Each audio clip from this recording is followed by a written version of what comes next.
नमस्कार दोस्तों, स्वागत है आपका संघर्ष द स्ट्रगल हमारे चैनल में।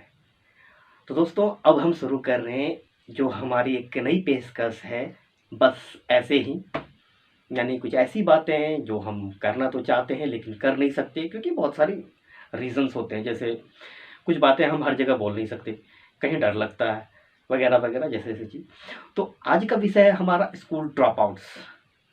स्कूल ड्रॉप आउट्स, अक्सर ये शब्द हमारे बीच आता है, हम लोग सुनते रहते हैं। आखिर ये स्कूल ड्रॉप आउट्स है क्या, या स्कूल ड्रॉप आउट्स कौन है?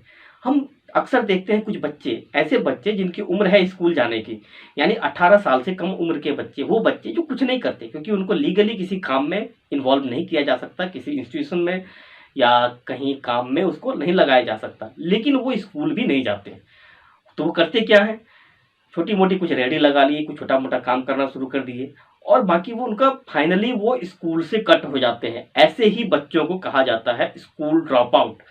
तो आखिर बच्चे स्कूल छोड़ते क्यों हैं पढ़ाई के लिए? आज हम इसी मुद्दे पर बात करेंगे कि आखिर बच्चे स्कूल छोड़ते क्यों हैं। यदि देखें कि बच्चे स्कूल छोड़ते क्यों हैं, बच्चे बीच में पढ़ाई छोड़ते क्यों हैं, क्या सिर्फ मन नहीं लगने के कारण बच्चे पढ़ाई छोड़ देते हैं? तो इस पर थोड़ा देखें तो पता चलता है कि इसमें कई तरह के कारण होते हैं। जैसे कुछ आधारभूत संरचना से रिलेटेड कुछ कारण होते हैं, इंफ्रास्ट्रक्चर को लेकर, कुछ प्रशासनिक कारण हैं, और कुछ हैं सोशियो इकोनॉमिक, आर्थिक सामाजिक कारण। इन सब पर हम विस्तार से चर्चा करेंगे आज के इस वीडियो में, जिसका नाम है बस ऐसे ही। हम बात करेंगे आधारभूत संरचना की। यदि आधारभूत संरचना, यदि शिक्षा के क्षेत्र में आधारभूत संरचना की बात करें तो सबसे पहला नंबर आएगा स्कूल भवन का, विद्यालय भवन की। अब भवन होना और एक भवन का एक और उसकी गुणवत्ता, यानी कि स्कूल विद्यालय भवन के नाम पर हमारे यहाँ यदि देखा जाए तो विद्यालय भवन के नाम 4-5 कमरे हैं और एक रसोई घर है, और इससे ज़्यादा कुछ नहीं। चार दीवारी तो बहुत कम, लगभग ना के बराबर। अब विद्यालय भवन, एक बच्चों की यदि हम बात करें कि बच्चे का मतलब भी होता है खेलने कूदने की उम्र, बचपना शायद इसी को कहते हैं। उसके लिए प्लेग्राउंड होना चाहिए, और उसके लिए बैठने की प्रॉपर व्यवस्था होनी चाहिए। अब ग्रामीण क्षेत्र के बच्चों की हम यदि बात करें, ग्रामीण क्षेत्रों में यदि बच्चों को घर में, जैसे उनका मिट्टी का घर है, मिट्टी का फर्श है, ऐसे ही अब स्थिति यदि स्कूलों में भी मिलेगा तो बच्चे क्यों दिन भर स्कूलों में रहेंगे? उन्हें तो वो लगना चाहिए कि स्कूल में जो स्थिति है वो स्थिति हमारे घर से बेहतर है, और आधार तभी तो वो बच्चे स्कूल में उनका मन लगेगा। और जब क्लास से बाहर निकले तो उनके पास एक खेलने के लिए प्लेग्राउंड होना चाहिए, खेलने की सुविधाएं होनी चाहिए, क्योंकि स्कूल में सिर्फ कक्षा में बैठना ही स्कूलिंग नहीं है। जहाँ तक मैं समझता हूँ, स्कूलिंग का मतलब है स्कूल में रहना, और स्कूल में रहते हुए जो भी क्रियाकलाप हो अपने अपने उम्र के बच्चों के साथ, उन सब चीज़ों से सीखना। वो खेले, गाएं, नाचें, ड्राइंग करें, और वगैरह वगैरह जो भी कर सकते हैं इससे रिलेटेड। विद्यालय भवनों की तो बात हो गई। अब हम इससे आगे यदि बढ़ें तो हम देखते हैं यातायात के साधन की भी एक बड़ी समस्या होती है। हालांकि अब यातायात के साधनों की कोई खास समस्या मैदानी क्षेत्रों में नहीं रही, क्योंकि कहते थे ना कि हमारे कुछ पिछले पीढ़ी वाले 2 नदी 3 नाला पार करके स्कूल जाते थे। अब वो स्थिति नहीं रही। लगभग हर गांव में स्कूल हैं, हर गांव में विद्यालय हैं। लेकिन यदि पहाड़ी क्षेत्रों की हम बात करें तो वहाँ विद्यालयों की संख्या में अभी भी कमी है। पहाड़ी क्षेत्र मतलब नॉर्थ ईस्ट, वहाँ एक पहाड़ से दूसरे पहाड़ पर जाना है स्कूल के लिए, स्कूलिंग के लिए। ऐसे में वहाँ थोड़ी बहुत परेशानी होती है। इसके अलावा आधारभूत संरचना में हम एक बहुत ही जो बेसिक ज़रूरत है आज के समय में, वो है शौचालय की। अब विद्यालयों में शौचालय की उपलब्धता एवं उसका सही तरीके से रख रखाव, यानी पूरी तरह से कंडीशन में शौचालय का उपलब्ध होना। क्योंकि ये देखेंगे आप, यदि स्कूल ड्रॉप आउट्स की संख्या की यदि बात करें तो लड़कियों में ये स्कूल ड्रॉप आउट्स 5वीं से 8वीं के बीच सबसे ज़्यादा देखी जाती है, क्योंकि ये वो दौर होता है जब लड़कियां शारीरिक और मानसिक परिवर्तन के दौर से गुजरते हैं। यानी कि ये एक, जब इस उम्र में लड़कियां रजस्वला होती हैं, यानी ये पीरियड्स की शुरुआत यहीं ऐसे ही उम्र में होता है, और शारीरिक बदलाव, शरीर का विकसित होना, और दिमाग भी इस रूप में थोड़ा बहुत परिवर्तन होने लगता है। इससे पहले तो बच्चे जहाँ तहाँ शौचालय की कमी ना भी हो तो वो कर लेते हैं, लेकिन अब स्थिति ऐसी नहीं रहेगी, क्योंकि इसके लिए अब बड़ी हो रही बच्चियों के लिए प्रॉपर शौचालय की जरूरत होती है। विद्यालयों में शौचालय ना होना भी स्कूल ड्रॉप आउट के लिए एक बहुत ही महत्वपूर्ण कारकों में से एक है। अब हम आगे बात करते हैं प्रशासनिक कारणों की। ड्रॉप आउट्स के लिए जो प्रशासनिक कारण है, ऐसे कारण जो प्रशासन को के लिए प्रशासन ही जिम्मेदार है, जिसके लिए उसमें प्रशासन या सरकार, उस पर बात करेंगे हम। इसमें देखेंगे तो सबसे बड़ा कारण है स्कूलों में शिक्षकों का अभाव।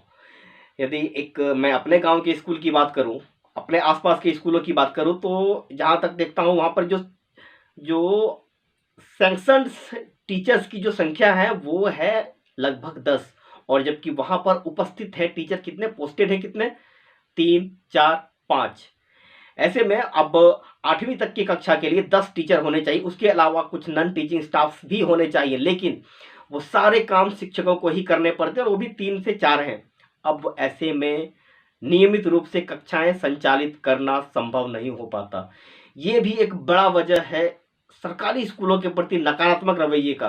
कारण है कि बच्चे इसको अब जो आर्थिक रूप से सक्षम है वो तो अपने बच्चों को प्राइवेट स्कूलों में भेज रहे हैं, लेकिन ऐसे लोग जो कि आर्थिक रूप से सक्षम नहीं है वो अपने बच्चों को स्कूल भेजने से भी बाज आ रहे हैं। उन्हें लगता है कि यहाँ स्कूल भेजें, उससे बेहतर है कि बच्चों को घर पर ही रहकर कुछ काम सिखाएं, वो काम धाम में हमारा हाथ बटाएं।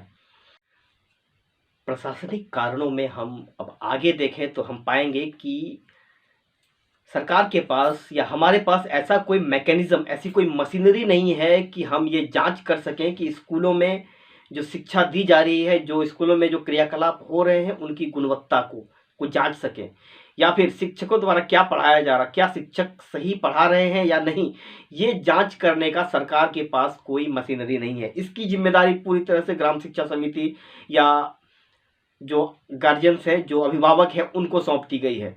और चूंकि जैसा कि मैं पहले ही बात कर चुका हूं कि ग्रामीण क्षेत्रों में, खासकर ग्रामीण क्षेत्रों में जहां ड्रॉप आउट्स मुझे लगता है सबसे ज़्यादा होने चाहिए ग्रामीण क्षेत्रों में, और यहाँ पर जो बच्चे जो सरकारी स्कूलों में जा रहे हैं उनके अभिभावकों की वो स्थिति नहीं है कि वो बच्चों की, या फिर उनके पास इतना समय नहीं है कि वो बच्चों की पढ़ाई को देख सकें या विद्यालय का नियमित रूप से निरीक्षण कर सकें कि बच्चों को पढ़ाया जा रहा है या फिर शिक्षक वहां बेईमानी कर रहे हैं।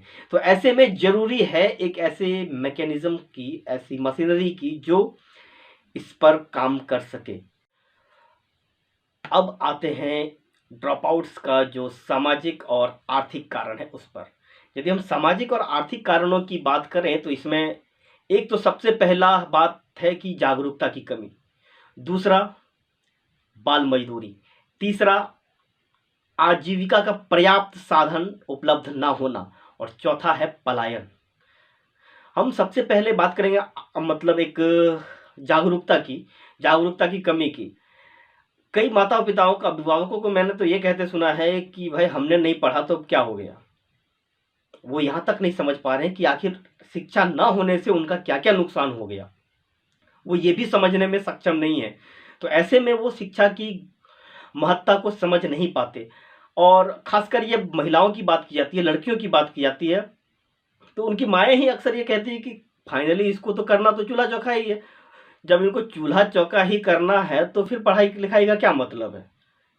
ये भी आप देख सकते हैं कि जागरूकता, अब लड़कियों की शिक्षा में यदि गिरावट है तो लड़कियां यदि निरक्षर या अशिक्षित रह रही हैं तो उसके लिए रिस्पॉन्सिबल उनकी माएँ हैं, या फिर उन हमसे जो हमारी जो पिछली पीढ़ी की महिलाएं हैं जो कि खुद मतलब अशिक्षित हैं या उनमें जागरूकता की कमी है। हम बात करेंगे एक बाल मजदूरी की। अब अक्सर देखेंगे कि छोटे कामों में कुछ कामों में बच्चों का डिमांड बहुत अधिक होता है, क्योंकि मजदूरी कम देना होता है और फिर वो काम भी ईमानदारी से करते हैं।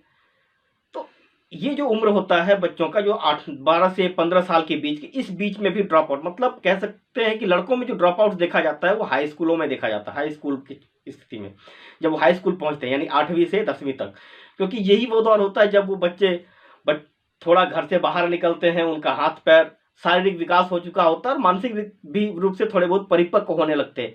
ऐसे में उन्हें लगता है कि थोड़ा बहुत कुछ काम करना चाहिए, 2-4 पैसे इधर उधर से आने लगते हैं तो और बच्चे उस ओर ज़्यादा खींचे चले जाते हैं। और कई बार तो इसके लिए खुद माँ बाप रिस्पॉन्सिबल होते हैं। छोटी छोटी दुकानों में, रेडियो पर या फिर मार्केट हाट बाजारों में भी बच्चों को रखते हैं, अक्सर इन्वॉल्व कर दिया जाता है। कई बार तो उनको स्कूल से छुट्टी दिला कर ले आते हैं और दुकानों पर बिठा देते हैं। यही चीज है, ऐसी चीज है जो कि बच्चों को पढ़ाई से धीरे धीरे दूर ले जाती है और दूर ले जाते एकाएक बिल्कुल काट देती है। और ऐसे में उनके माता पिता को भी हम जैसे लोगों से बल मिलता है कि भाई तूने पढ़ लिख कर भी क्या उखाड़ लिया। बात तो सही भी है, हम पढ़ लिख के भी आपके सामने आज एक वीडियो बना रहे हैं। तो आगे हम बात करेंगे, दूसरा है पलायन की। पलायन, जब रोजगार के लिए लोग एक क्षेत्र से दूसरे क्षेत्र में पलायन करते हैं तो जहां वो जाके बस रहे हैं, चाहे वो शहरी क्षेत्र हो या फिर कोई उपनगरीय क्षेत्र हो, वहां उनके लिए कोई प्रॉपर व्यवस्था नहीं होती कि उनके बच्चों को बेहतर शिक्षा और स्वास्थ्य मुहैया कराया जा सके। ऐसे में वो बच्चे भी पढ़ाई से बहुत दूर हो जाते हैं और फिर वो स्कूल ड्रॉप आउट्स ही कहे जाते हैं।